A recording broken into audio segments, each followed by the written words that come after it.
Resign, retire, or be fired. That is the new message, essentially, from President Trump to several top FBI officials. It includes about a half a dozen executive assistant directors who are some of the Bureau's top managers.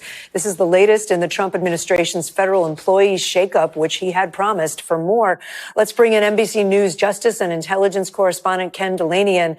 Ken, what do we know about this order, and who exactly is President Trump talking about here? What kind of impact will there be on the FBI potentially? There's an enormous impact, Kate. This is probably the biggest purge in the modern history of the FBI. And we're talking about most of the senior leadership at the Bureau. You mentioned those 6 executive assistant directors. They're like the top supervisors on the 7th floor here in headquarters at Washington, D.C. But today we're learning that as many as 20 or more special agents in charge of various field offices around the country have also been removed from their posts. Now, technically, these people can't be fired illegally, but the practical reality is that it's really difficult for them to fight it, and many of them are eligible for retirement, and so they are retiring, they are capitulating. But people we're talking to are very alarmed. They say it's not supposed to work that way. All right, people. Welcome back to Dr. John Podcast. Obama has openly stated he targets Trump's ego, and Trump's documented reactions, including inventing false stories that were later debunked, prove exactly how effective that strategy has been. The decade-long feud continues, with Obama's aim consistently hitting its mark. The moment that gave this entire dynamic its name came during a campaign rally for Joe Biden in Flint, Michigan. Obama was there to support a man he called his brother, Joe Biden, and to energize Democratic voters in a critical swing state. But in the course of that speech, he did something remarkable. He told supporters directly that he was hitting Trump in his own words, right where he thinks it'll hurt most, his ego. That's not a commentator's characterization of Obama's strategy. That's Obama himself, explicitly naming his target. He went further, calling Trump... The FBI is not staffed by political appointees. Unlike many other agencies, these are career civil servants we're talking about with decades of experience at the nation's premier law enforcement agency that's also an intelligence agency. And there's real concern here about who's going to fill these jobs going forward, and also why this is being done. Is this retribution because the FBI investigated Donald Trump in 2 criminal cases? You think you would think you lose some of the institutional knowledge just by eliminating people who've been there a long time. Switching gears, can I ask about your other reporting about the Pentagon's intelligence agency pausing observances for several annual cultural historical events? We're talking MLK Day, Black History Month, LGBTQ Pride Month. Tell us more about that. Yeah, and they say in a memo that we've obtained that this is in keeping with the Trump administration's push to eliminate all DEI initiatives. And we have heard that it's not just at the Defense Intelligence Agency. This is going on across the government. In fact, Dan DeLuce, my colleague, has new reporting that it's happening at the CIA and other places in the intelligence community, where basically they're saying any observance of these kinds of holidays, something as basic as MLK Day. Insecure, self-absorbed, and a failed president who cares more about himself than the country. He specifically framed Trump as someone who cares about feeding his ego, contrasting him directly with Biden as someone who cares about keeping families safe. And Obama specifically mocked Trump's well-documented obsession with crowd size and television ratings, hitting precisely the 2 metrics this series has documented Trump caring about most intensely across his entire public career. This wasn't a one-time strategic insight either. As early as 2016, Obama delivered a nationally televised broadside, specifically warning that Trump's anti-Muslim and anti-immigrant rhetoric represented dangerous demagoguery, undermining American values. The Trump administration has forced all 6 of the FBI's most senior executives, as well as top officials at several field offices, out of office. One of them is at the D.C. office, which you will remember led the prosecutions of the president.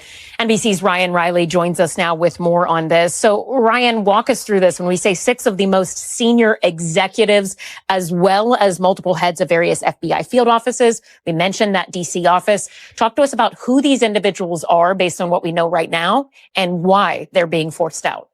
Yeah, this is a big purge at the FBI that's happening right now. And there's also a huge purge happening at the U.S. Attorney's Office for the District of Columbia, which handled a lot of those January 6 cases. We actually just got a memo in that shows that a number of those prosecutors who were brought in for these January 6 cases have been fired or ordered terminated. It will impact around 24 prosecutors. But at the FBI, we're still sort of getting a grasp on how big this will end up being. But it is a major push by the Trump administration to sort of language that directly targeted Trump's self-image as a strong, decisive leader by instead characterizing him as dangerous in a way that threatens the country's actual values. And in more recent appearances, Obama has specifically joked about Trump's legal troubles, mocked his spelling errors and social media meltdowns, and told crowds directly, "This is not normal," actively encouraging audiences to laugh at the very idea of Trump as competent or serious. Precisely the framing this series covered in our earlier coverage through the tired of the drama and boring characterization. Now, here's where Trump's own documented reactions reveal exactly how deep these hits actually land. Trump has repeatedly lashed out in response to Obama's criticism, calling Obama's entire presidency disastrous, accusing him of bribing Iran. Overhaul the FBI, and a lot of people who are going to be impacted, I think, by these are individuals who weren't necessarily deeply involved in some of these cases, which Donald Trump obviously has some deep grievances about, including the Mar-a-Lago case and the other Jack Smith case in D.C. involving January 6th and Donald Trump's efforts to overturn the 2020 election. But this is a real, I think, significant moment in FBI history and is going to impact a lot of employees who have built their professional lives and done a lot of things outside of any minor involvement or, in some cases, more significant involvement they had in any of these cases against Donald Trump. This is I think we're going to learn a lot more throughout the night about just how large this was, but this is significant news within the FBI.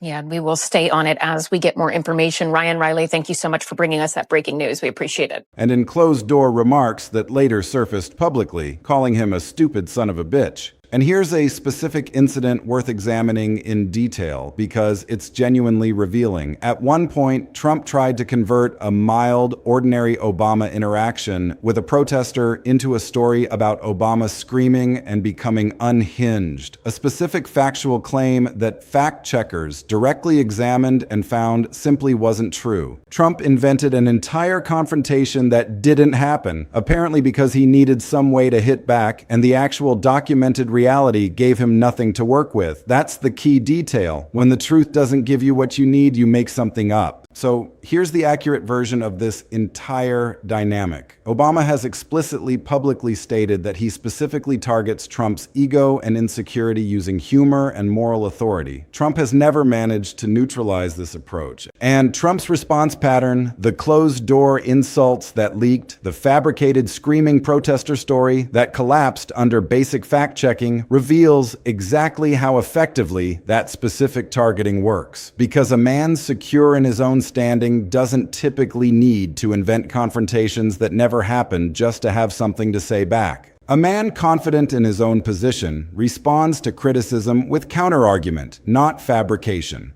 Let's take apart exactly why this specific targeting strategy works so consistently. The Flint rally quote deserves careful unpacking beyond simply repeating it. Understand what it means for a former president to openly state in a campaign speech that he's specifically targeting an opponent's ego rather than his policy record. That's a deliberate rhetorical choice, and it reflects a specific theory about where Trump's actual vulnerability lies. Obama could have spent that Flint rally time attacking Trump's tax policy, his healthcare positions, his trade record, any number of substantive policy critiques available to any political opponent. Instead, he specifically named ego and insecurity as the target, calling Trump self-absorbed and someone who cares more about himself than the country. That choice reflects Obama's own assessment, developed across years of direct observation and interaction with Trump, that policy arguments don't actually move Trump or his coalition the way a direct challenge to his self-image does.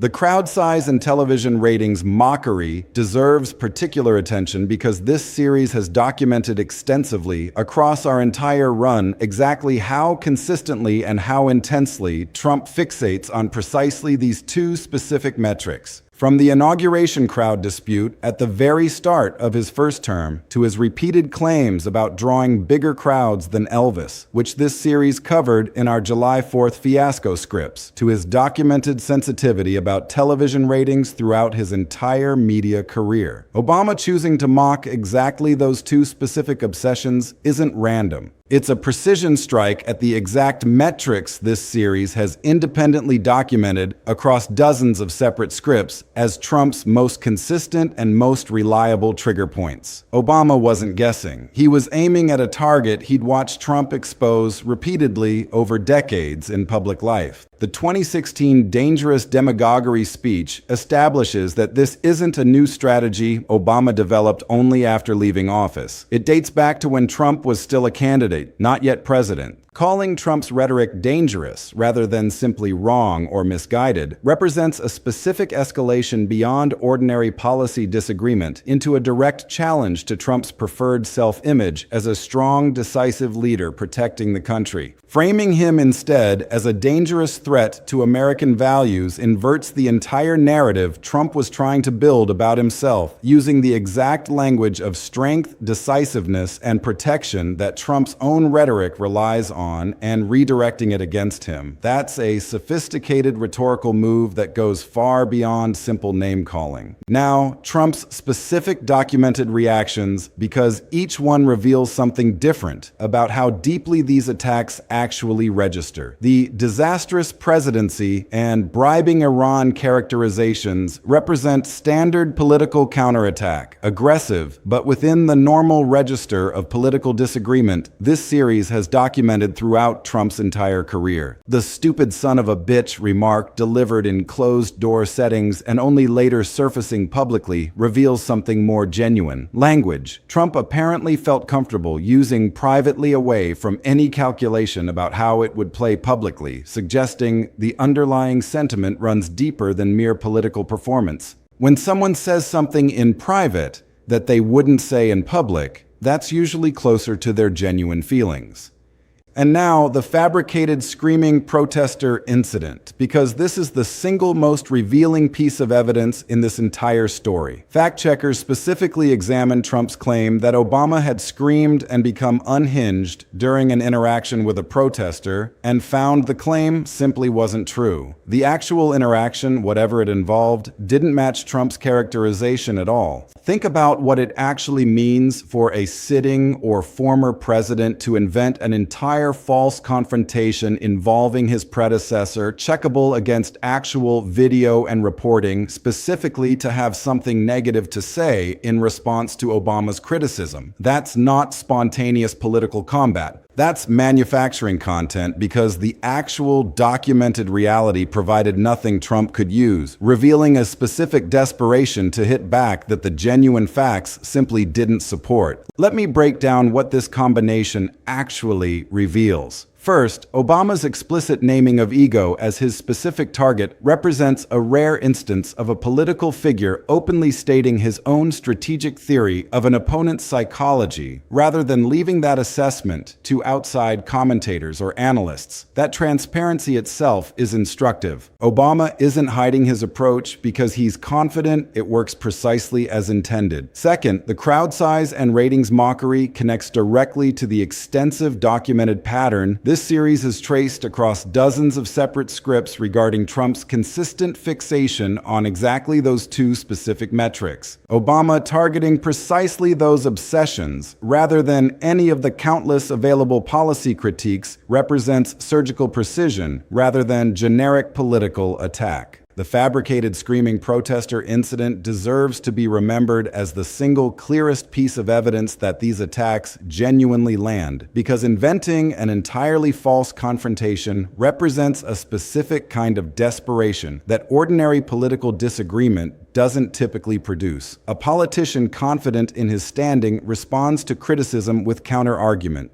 A politician who needs to manufacture entire false incidents to have something to say reveals that the actual available material, the true documented reality, wasn't sufficient for his needs. Fourth, the stupid son of a bitch remark, surfacing from closed-door settings rather than public performance, deserves particular weight precisely because it wasn't calculated for any specific audience or political effect. Private language used when Trump apparently believed no one beyond the immediate room was listening tends to reveal genuine underlying sentiment more reliably than public statements crafted for maximum political impact. This to the broader pattern this series has documented extensively in our earlier feud script, Obama's consistent strategy of scarcity and precision rather than volume. This series established that Obama speaks rarely about Trump specifically, making each instance carry outsized weight precisely because of how infrequently he engages. The Flint ego quote and the 2016 demagoguery speech fit that same established pattern, rare, precisely targeted interventions rather than sustained high-volume engagement. Sixth, Obama's own stated theory about why Trump remains so fixated on him that it reflects resentment over Obama's popularity and what Obama called cool factor outshining Trump's own deserves to be treated as Obama's own interpretation rather than independently verified fact about Trump's actual psychology. This series maintains the same caution here it has applied throughout its entire run regarding claims about anyone's internal motivations, including when those claims come from someone as directly positioned to observe Trump's behavior as Obama has been across more than a decade of direct interaction. Seventh, the honest boundaries restated because they matter here as they do everywhere. Obama's Flint rally quote and his specific characterizations of Trump are confirmed and directly sourced. The 2016 demagoguery speech is confirmed. Trump's disastrous presidency and bribing Iran comments are confirmed. The stupid son of a bitch remark is confirmed, sourced to reporting on leaked closed-door comments. And the fabricated screaming protester claim is confirmed as false specifically because fact-checkers directly examined and debunked it.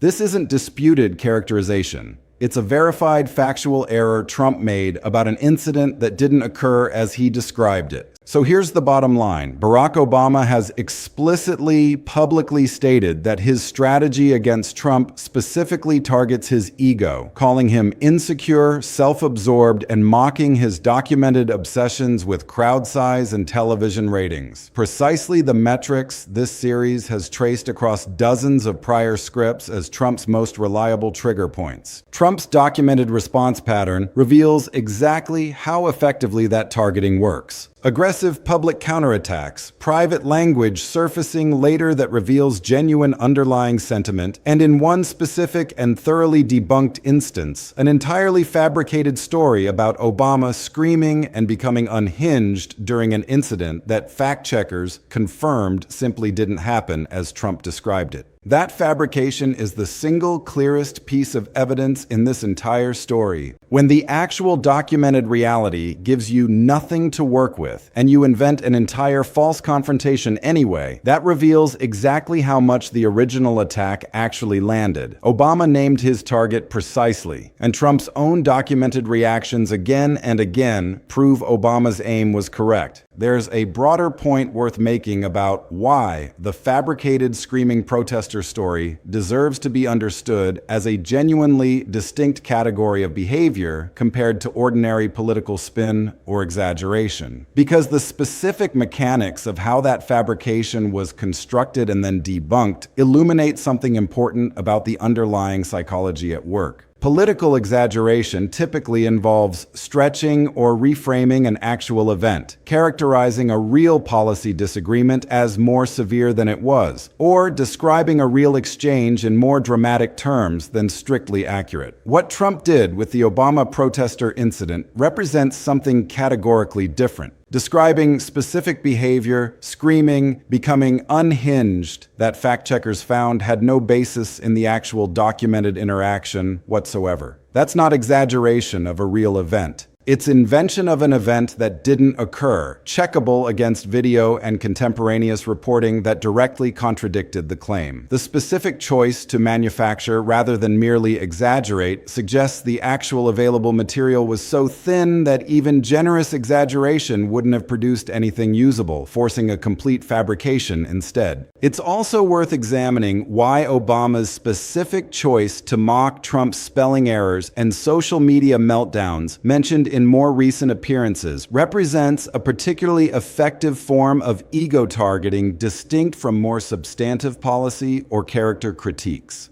This series has documented extensively across dozens of scripts Trump's prolific social media posting habits and his characteristic communication style, rapid fire, often unfiltered, occasionally containing documented spelling and grammatical errors that generate their own viral attention independent of any political content. Obama specifically mocking those errors rather than engaging with the substantive content of Trump's posts represents a deliberate choice to treat Trump's primary communication method itself as evidence of carelessness or lack of seriousness. A framing that doesn't require refuting any specific policy claim, but instead undermines the credibility of the entire communication channel through which Trump reaches his audience most directly and most frequently. There's also a useful point worth making about how the "this is not normal" framing Obama has used repeatedly connects to a broader strategic function beyond simply mocking Trump personally. This series has documented across our earlier coverage how normalization represents one of the most significant risks any sustained pattern of unusual conduct poses. Behavior that would generate serious alarm if it happened once can gradually become accepted as routine if it recurs often enough without sufficient pushback. Obama's specific repeated insistence that audiences should not treat Trump's conduct as normal serves a function beyond simple insult. It's an explicit attempt to counter that normalization process, reminding audiences at every opportunity that what they're watching represents a genuine departure from prior presidential conduct rather than allowing repeated exposure to gradually erode that baseline sense of abnormality. It's worth applying the same verification framework this series has maintained throughout its entire run to any future claims about this ongoing feud, because Obama's continued willingness to engage, however rarely, means additional exchanges will likely continue generating fresh material worth examining carefully. Ask whether any claimed new Obama criticism is attributed to an actual dated public appearance or statement, exactly the standard this script applied in confirming the Flint rally quote and the 2016 speech. Ask whether any claimed Trump response is verified against actual reporting, particularly given this specific story's demonstration that Trump has at least once fabricated an entire false incident rather than responding to real events. And recognize that the genuine confirmed record here, Obama's explicit ego-targeting strategy, Trump's documented private insults, and one specific thoroughly debunked fabrication already illustrates this dynamic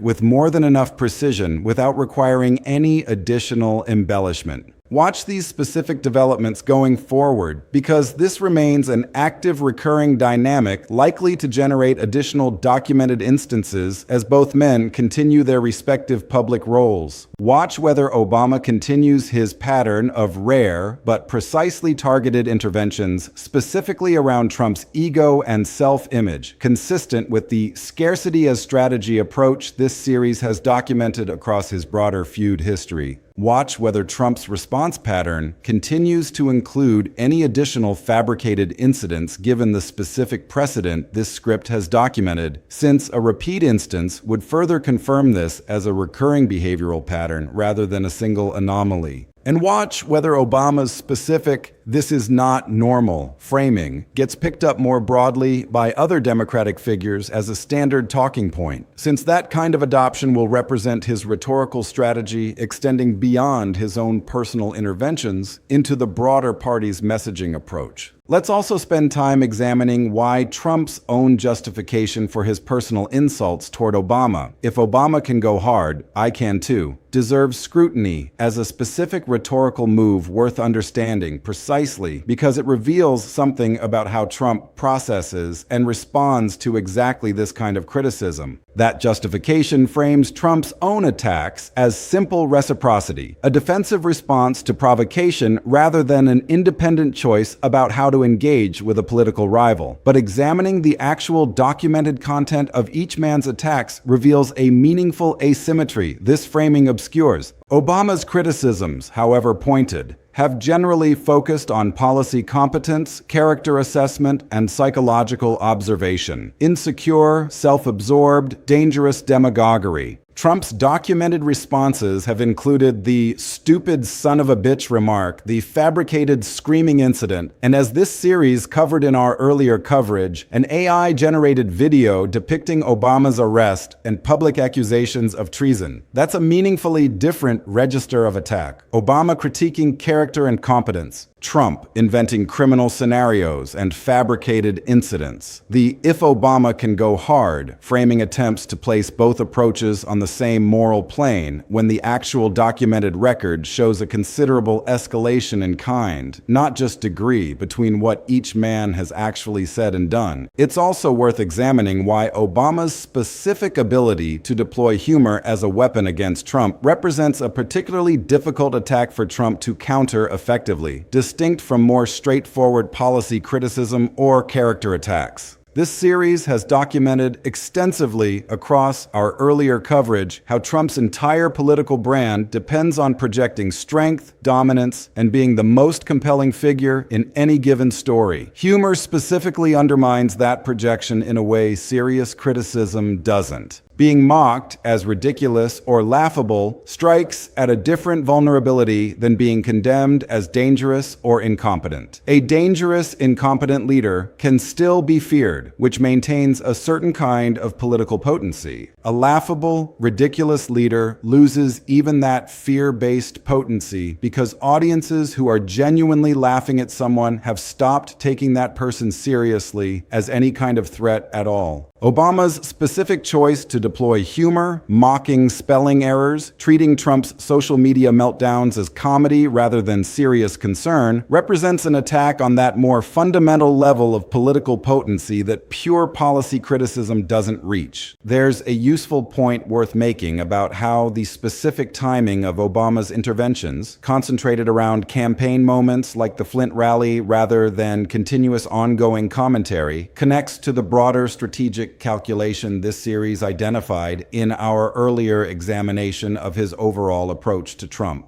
This series established that Obama's rare interventions carry outsized weight precisely because of their scarcity, and the specific choice to deploy the ego-targeting language during an active campaign period, rather than as ongoing commentary, suggests a deliberate strategic calculation about maximum political impact rather than simple personal grievance.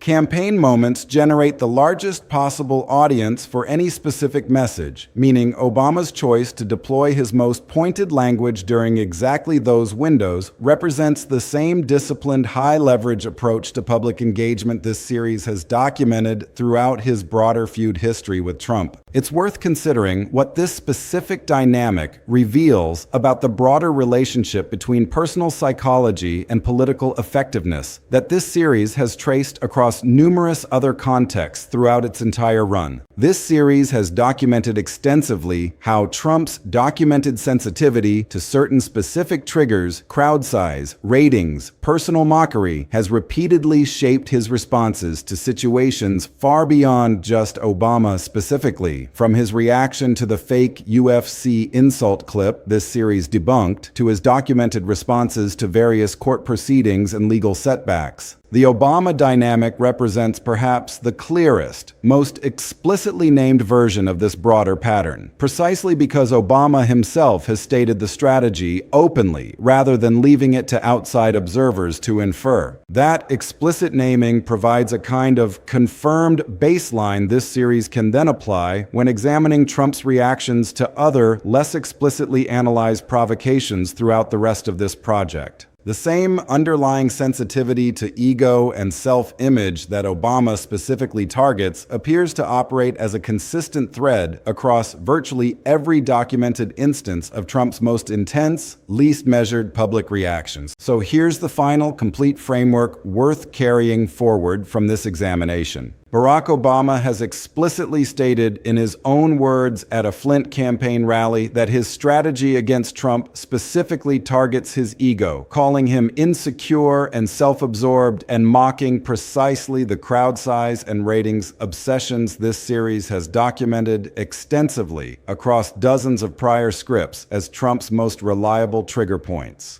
That strategy dates back at least to 2016, when Obama's nationally televised demagoguery speech directly challenged Trump's preferred self-image as a strong, decisive leader. And Trump's documented response pattern, the disastrous presidency counterattacks, the private stupid son of a bitch remark that later surfaced, and most tellingly, an entirely fabricated story about Obama screaming during a protester interaction that fact-checkers proved simply didn't happen, reveals exactly how effectively that targeting has worked. When a political opponent needs to invent an entire false confrontation because the actual documented reality gives him nothing to work with, that's not evidence of strength responding to provocation. That's the clearest possible confirmation that Obama's aim all along was exactly right. One final thought worth carrying forward from this entire examination. Political feuds are common. Explicitly named psychological strategies are rare. Most political rivals attack policy, character, or record and leave the underlying theory of why those attacks might work unstated, allowing observers to infer motive as they see fit. Obama chose to say the quiet part out loud. Ego, insecurity, feeding the need for validation, and then let Trump's own documented reactions serve as confirming evidence. That's a genuinely unusual rhetorical choice.